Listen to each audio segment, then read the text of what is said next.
Bonjour et bienvenue sur DigiSchool, je suis Oriane, votre professeure d'économie, et nous allons aborder ensemble aujourd'hui le rôle des FMN dans le commerce international.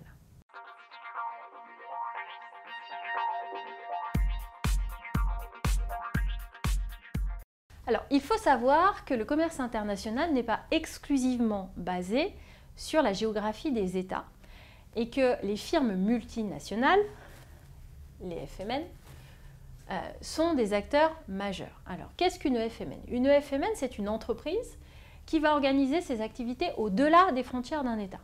Il y a une société mère qui est basée dans un État, et puis elle va avoir des filiales qui vont être situées à l'étranger, dans un ou plusieurs pays.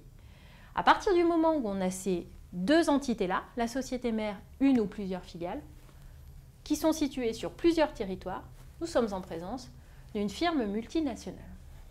Alors, il est important de comprendre le rôle majeur que tiennent les FMN dans le commerce international, puisque à elles seules, elles réalisent 2/3 du commerce international et le commerce intra-branche constitue 1/3 du commerce international. Le commerce intra-branche, c'est le commerce entre les filiales d'une même firme multinationale. Alors, quand on s'intéresse aux FMN, ce qu'il est intéressant de voir, c'est les stratégies de localisation des FMN. Pourquoi est-ce qu'une firme multinationale va choisir d'établir des filiales à l'étranger?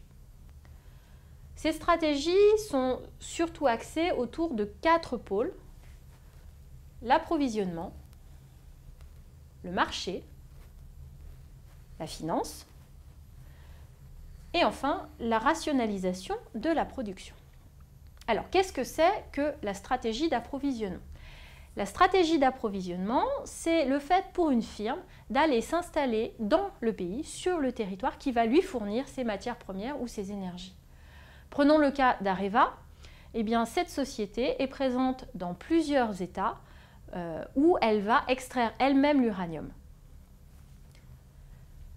Stratégie de marché. Alors, la stratégie de marché, c'est simplement se rapprocher de ses consommateurs pour mieux comprendre leurs habitudes ou pour essayer de pénétrer un marché qui, pour l'instant, nous résiste. Par exemple, Toyota, le constructeur automobile, s'est installé en France afin de pénétrer le marché européen qui était déjà bien maîtrisé par la France et l'Allemagne, par exemple. Donc, afin d'essayer de gagner des parts de marché, il est allé installer une usine sur le territoire français. La stratégie financière, ici je ne citerai pas d'exemple pour ne froisser personne, mais le principe c'est qu'une société va aller s'installer sur le territoire où les impôts par exemple sont les moins élevés afin de limiter ses pertes financières. Dernière stratégie, la stratégie de rationalisation de la production. Alors, qu'est-ce que cela signifie ? Cela veut dire que la société va, en fonction de ses besoins de production et en fonction des choix de combinaisons productives qu'elle a faites, elle va essayer de s'installer dans le pays qui l'intéresse le plus, soit en termes de main-d'œuvre, c'est-à-dire elle va aller dans un pays où la main-d'œuvre est peu chère, voilà, ou elle va aller dans un pays où la main-d'œuvre est très qualifiée. Elle peut aussi choisir d'aller dans un pays où les avancées technologiques sont très importantes. Prenons le cas d'Apple. Eh bien, Apple fait concevoir tout ce qui est du domaine du théorique et de la conception de ses téléphones est conçu sur le sol américain, aux États-Unis.